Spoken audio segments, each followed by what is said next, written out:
이번 시간에는 자료구조 Q에 대해서 알아보도록 하겠습니다. 학습 목표입니다. 자료구조 Q의 기본 개념에 대해서 알아보도록 할 것입니다.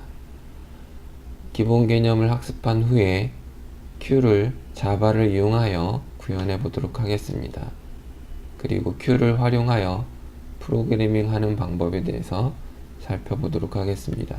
Q는 스택과 마찬가지로 리스트를 기반으로 하여 데이터를 넣고 빼는 자료 구조입니다. 앞서 설명한 것과 마찬가지로 리스트는 배열을 이용하여 구현할 수도 있으며 뒤에서 배울 연결 리스트를 이용하여 구현할 수도 있습니다. 스택에서는 데이터를 넣거나 빼는 연산이 푸시와 팝이라는 이름의 연산이었으나 Q에서는 inQ와 deQ라는 이름의 연산 이름을 사용을 합니다. Q가 스택과 가장 차이가 큰 부분은 스택은 LIFO, 즉 마지막에 들어온 것이 가장 먼저 나가는 형태의 자료 구조이지만 Q의 경우에는 FIFO, 즉 먼저 들어온 것이 먼저 나가는 선입, 선출의 입출력을 갖는 데이터 스트럭처입니다. 일반적으로 Q는 먼저 들어온 것이 먼저 나가는 형태이기 때문에 버퍼와 같은 자료 구조에서 많이 이용되는 자료 구조입니다. Q의 내부 표현은 데이터를 저장하기 위한 리스트, 그리고 프론트와 리어 포인터, 그 다음에 Q의 크기로 구성이 됩니다. 프론트와 리어 포인터는 Q에서 데이터가 있는 위치의 시작과 끝 위치를 나타내는 포인터입니다. 스택의 경우에는 스택의 상단만 가리키는 스택 포인터만 있으면 되었지만 Q에서는 가장 먼저 들어온 데이터가 현재 존재하는 위치와 다음에 가장 마지막에 들어온 데이터가 존재하는 위치를 가리키는 리어 포인터가 필요합니다. 그래서 데이터를 넣을 때는 리어 포인터의 위치에, 즉 리어 포인터가 가리키고 있는 위치에 데이터를 넣고, 데이터를 뺄 때는 프론트 위치, 즉 프론트 포인터가 가리키고 있는 위치에서 데이터를 빼게 됩니다. 보시는 그림은 Q의 inQ와 deQ를 설명하기 위한 예제입니다. 가장 첫 번째 줄에 나와 있는 리스트는 총 6개의 공간을 가지고 있는 리스트입니다. 현재 이 Q의 사이즈는 6이 되겠고, 프론트와 리어 포인터는 모두 첫 번째, 즉 0입니다. 현재 프론트와 리어 값이 동일한 0번째 위치를 가리키고 있기 때문에 이 Q는 현재 비어있는 상태입니다. 여기에 A라는 값을 넣어 보도록 하겠습니다. 즉 inQ A를 하게 되면 두 번째 줄에 있는 그림과 같이 됩니다. 즉 리어가 가리키고 있는 위치에 A를 넣게 되고 리어를 한 칸 증가시키게 됩니다. 따라서 프론트는 여전히 0을 가리키게 되고 리어는 1 값을 갖게 됩니다. 그리고 여기에 B를 더 추가하여 inQ 하게 되면 리어의 위치에 B가 들어가게 되고 리어는 한 칸 더 오른쪽으로 이동하여 리어의 값은 2가 됩니다. 그리고 여전히 프론트의 값은 0이 됩니다. 현재 이 Q에는 A와 B 두 개의 값이 들어있는 상태가 됩니다. 이 상태에서 deQ를 하게 되게 되면 프론트가 가리키고 있는 위치에 있는 값, 즉 A가 리턴이 되게 되고 프론트의 값은 변하지 않습니다. 그리고 대신 B의 값이 A의 위치로 이동하게 되고, 즉 복사되며 리어의 값이 하나 줄어들게 됩니다. 이와 같이 Q가 구현이 되는 것은 배열을 사용해서 구현을 했기 때문입니다. 보다 효율적인 구현은 다음에 배울 원형 큐를 사용을 하게 되면 프론트의 위치도 변경을 하면서 이러한 불필요한 복사가 일어나지 않도록 구현을 할 수가 있습니다. 우선은 가장 심플한 형태인 프론트를 고정시키고 리어만을 사용을 하여 구현하는 큐를 살펴보도록 하는 것입니다. 배열을 이용하여 큐를 구현해 보도록 하겠습니다. 앞서 예에서 봤듯이 DQ를 할 때마다 큐의 데이터를 복사해야 되는 문제가 있기 때문에 이러한 큐의 구현은 성능이 좋지 못합니다. 그리고 말했듯이 배열을 이용한 큐를 구현할 때는 이런 식의 방식이 아니라 원형 큐를 이용하는 것이 일반적입니다. 배열을 이용한 큐의 이름으로 myQfull이라고 이름을 지었습니다. 이런 방식의 구현은 잘 사용되지 않기 때문에 어리석은 구현이라는 의미로 myQfull이라고 이름을 지었습니다. 앞서 말했듯이 큐의 내부 표현으로 데이터를 저장하기 위한 리스트, 즉 여기에서는 큐의 배열입니다. 큐라는 이름의 배열입니다. 그리고 큐의 사이즈, 그 다음에 프론트와 리어를 나타내기 위한 프론트와 리어 변수를 멤버 변수로 지정하였습니다. 여기에서는 프론트가 항상 0이라는 값을 갖기 때문에 static final이라는 타입으로 선언을 하였습니다. 따라서 프론트의 값은 항상 0으로 고정되어 있으며 더 이상 변경할 수가 없게 됩니다. myQfull의 생성자인 myQfull은 인자로 큐의 사이즈를 받아들이게 됩니다. 그리고 받아들인 사이즈를 QSize 멤버 변수에 저장하게 되고 그 다음에 이 사이즈만큼 오브젝트 타입의 배열을 생성하여 Q 멤버 변수에 넣게 됩니다. 그리고 리어의 초기 값으로 0으로 초기화를 하게 됩니다. 여기에서는 inQ와 DQ 구현에 대한 코드를 살펴보도록 하겠습니다. inQ는 넣으려는 데이터, 즉 오브젝트 타입의 x라는 이름의 인자를 받아들여 해당 데이터를 Q에다가 넣게 됩니다. Q에 넣을 때는 리어 포인터가 가리키고 있는 위치에 데이터를 넣게 됩니다. 그런데 현재 Q가 꽉 차 있다면 더 이상 데이터를 넣을 수 없기 때문에 Q가 꽉 찬 상태인지 먼저 살펴봐야 합니다.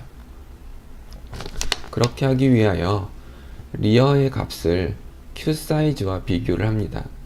만일 리어의 값이 QSize와 같다면 더 이상 데이터를 넣을 수 없는 Q가 꽉 찬 상태를 나타내게 됩니다. 따라서 그러한 때에는 illegal state exception에서 Q is full이라는 예외를 발생을 시키게 됩니다. 그 다음 DQ 메소드에 대해서 보도록 하겠습니다.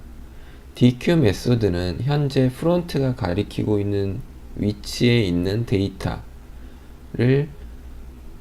변수 x에 저장한 후에 x를 리턴하게 됩니다. 그 다음에 이 프론트가 가리키고 있는 위치 오른쪽에 있는 모든 값들을 왼쪽으로 하나씩 옮기게 됩니다.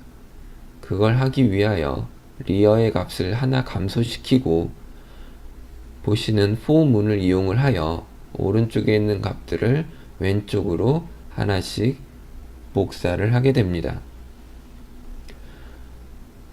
inQ와 마찬가지로 DQ에서도 Q가 비어있는 상태라면 더 이상 데이터를 읽어올 수 없기 때문에 Q가 비어있는지 먼저 판단을 해야 됩니다.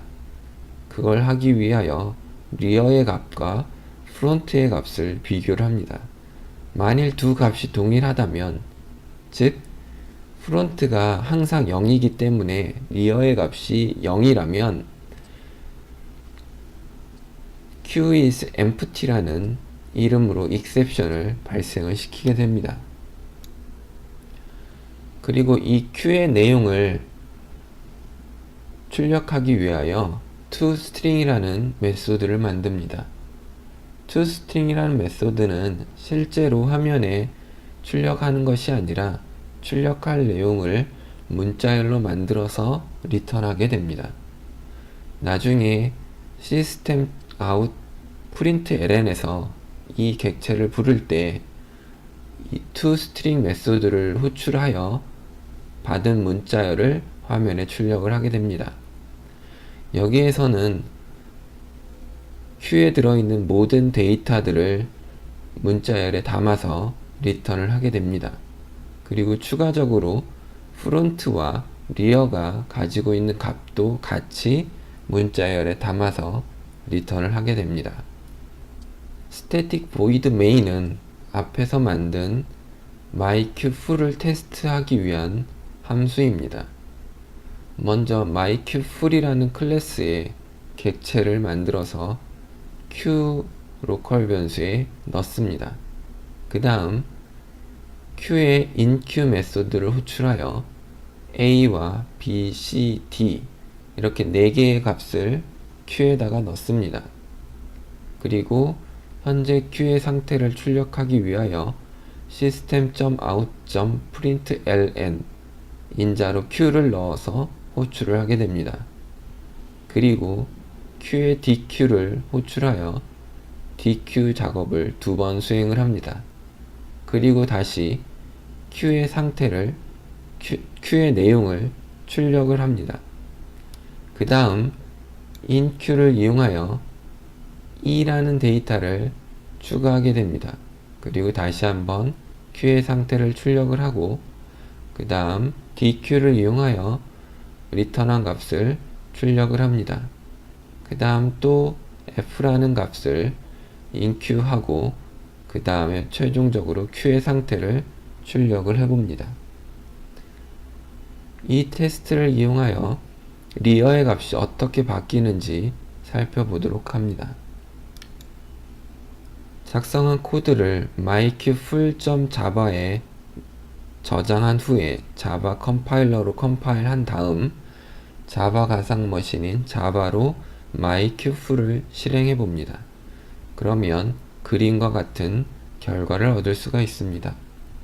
처음에 a와 b, c, d 4개의 값이 q에 들어가 있는 것을 확인할 수가 있습니다. 이때 리어의 값은 4가 됩니다. 그 다음 dq를 2번 수행하게 되면 가장 먼저 들어간 a 그리고 그 다음에 들어간 b가 리턴되는 것을 확인을 할 수가 있을 것입니다.